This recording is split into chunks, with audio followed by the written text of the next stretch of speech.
Bro, It was crazy. It was a bunch of shit going on, right? And at the funeral, they had the Muslim brothers standing in front of the casket. And I came in, I might have been one of the last brothers to come in, and I came in through a side door with my boy Thurston. And when I came in, he said, "Do you want me to walk you down to to the body?" And I was like, "Yeah."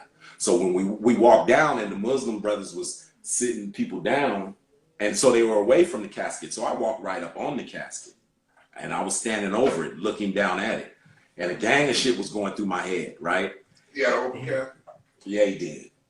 And I remember, like, like I remember scanning his body, like, looking from the head down to his feet.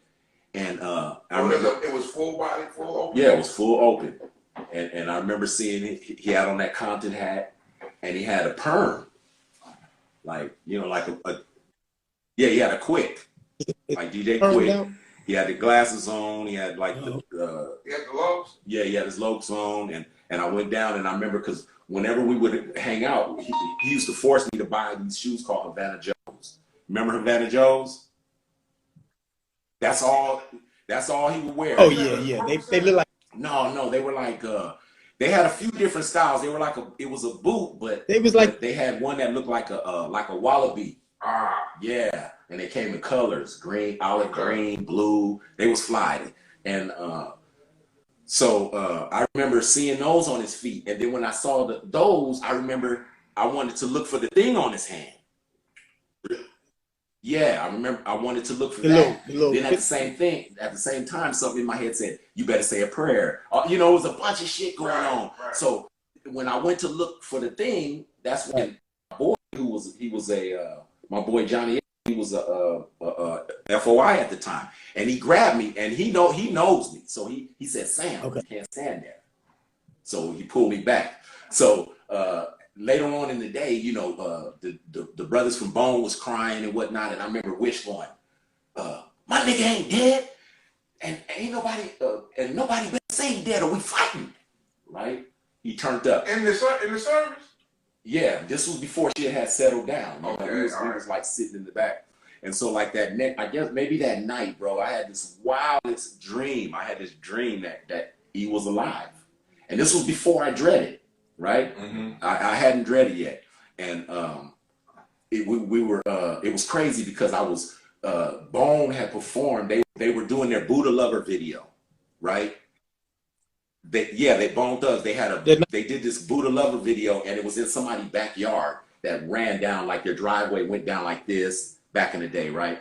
And so in the dream, I was walking. We were at this school that they performed at, mm-hmm. and you know how like if you go to the school auditorium, it's a backstage door that leads out to like the hallway of the school where the locker rooms are. Okay. So I'm walking down the hallway to where the locker rooms are, and the door is open, and I see E sitting at a piano that they pushed off stage, right? And I see E, he got his head down like this, and as I get closer, I'm like, like tripping, like E, and he got his head down, and he's doing me like this. He's like, like basically stop tripping.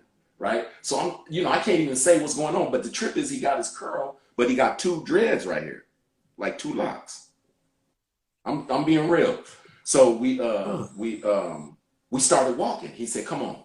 So we started walking, and I'm standing next to him tripping, like, E, I'm tripping, right? So the next, we're in his car. He had this 850 BMW, right? 850 BMW. And prior to that, one day we were in the car and we were talking about my second single, and he went and he dug in his back pocket and he pulled out a smashed apple pie. You remember how they used to sell them apple pies in the store wrapped already? He pulled out an apple pie he was sitting on out his back pocket and said, "Ooh, apple pie," and unwrapped it and started eating it. Yeah, I guess they did. Real shit. That's how he was, bro. Look. So in the dream, we're sitting in the car, and I'm leaning against the door because I'm geeking, like, what's going on, right? So he starts telling me that that the pressure of the industry and shit started getting to him, and he was taking care of a lot of people, and it was real shit, and it was like because remember how everybody was saying, why did he put so many people out at the same time? Remember, because he put basically all of us out at the same time. Yeah, I mean, like one after another. Me, HWA, Cocaine, all of us. Everything. Yeah. So, And in the everything dream, he told me the reason why he did it was because he wanted to give us all a chance. It was wicked, bro. Real shit. He said, he did it because he knew that wasn't how you were supposed to do records, but he wanted to give us all a chance. Real shit. And the trip about that is we all ended up doing shit after that. You know what I mean?